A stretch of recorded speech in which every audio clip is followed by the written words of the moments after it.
देखिए, इसमें कहीं कोई संदेह नहीं है कि उन लोगों ने कानून का उल्लंघन किया। कानून के हिसाब से वो लोग दोषी हैं और उनको उनके ऊपर कार्रवाई होनी चाहिए।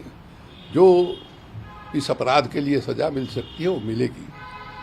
लेकिन हम इसको एक दूसरे नज़रिए से हम देख रहे हैं कि ये जो प्रोटेस्ट हुआ सदन के अंदर हुआ और संसद भवन के बाहर परिवहन भवन के सामने हुआ और उसी तरह का पीला धुआं संसद के अंदर निकला और संसद के बाहर भी निकला।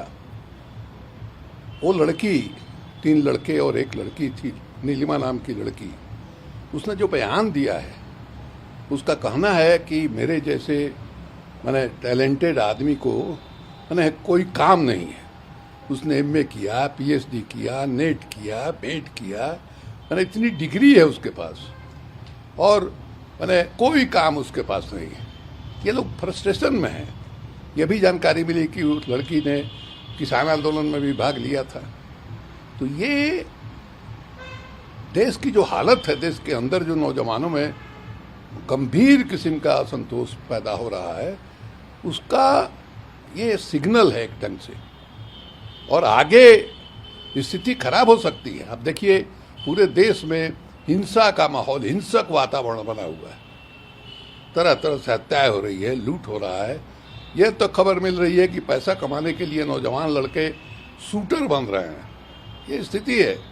इसलिए जो शासन चलाने वाले हैं, भले ही उनको वोट मिल गया, सत्ता मिल गई, लेकिन आपने जो वादा किया था, जो गारंटी दिया था 2014 में, उसको याद कीजिए। और उस गारंटी को आपने पूरा नहीं किया, इसलिए इस तरह का असंतोष है। प्रदीप सिन्हा सांसद है, उन्हीं के रिकमेंडेशन से पास बना। ये सब कोई खास बात नहीं है। हम भी राज्यसभा में रहे हैं। हमारे लिए कोई आदमी आता है, हम उसके बारे में थोड़े हम कोई सीआईडी से जांच करा करके उस पर दस्तखत करते हैं। परिचित है या हमारे इलाके का है या जिस इलाके को हम जानते हैं वहाँ का है, वहाँ आगे सर देखिए संसद भवन को देखना, आदमी दस्तखत कर देता है। हम इसको बहुत बड़े अपराध के रूप में नहीं देखते। अधीर रंजन चौधरी कहते हैं कुछ दिन पहले ये चर्चा थी कि 13 दिसंबर को कुछ आतंकवादी संगठन पार्लियामेंट पर हमला कर सकते थे, सरकार भी इसकी जानकारी थी, फिर भी हम नहीं जानते हैं इसके बारे में। लेकिन आज ही का दिन उन लोगों ने चुना और आज ही के दिन संसद भवन पर हमला हुआ था। तो ये एक कोइंसिडेंस भी हो सकता है। ये भी हो सकता है कि जानबूझ करके उन लोगों ने ये तारीख चुनी हो, लेकिन मंशा उनकी मैंने हिंसा फैलाने की नहीं थी। आप उस घटना से, जब संसद भवन पर हमला हुआ था, उसके साथ इसकी तुलना करना मुझको नहीं लगता है कि ये जायज़ है।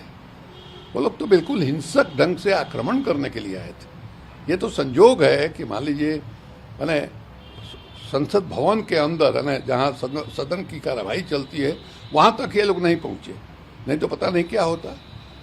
तो सुरक्षा बलों की बहादुरी है, उन लोगों ने अपनी शहादत दे करके एक बड़ी घटना को रोका। तो उसके साथ इसकी तुलना जो है, हम इसको सही नहीं मानते। टीएमसी बीजेपी से मांग करे कि एमपी जो है उस पर कार्रवाई करे। अब ये सब मांग होता रहता है। सब कोई अपोजिशन का काम है, अपोजिशन के लोग मांग करते हैं। हमको नहीं लगता है कि ये कोई बहुत ऐसा दंड है कि उस पर कोई कार्रवाई किया जाए।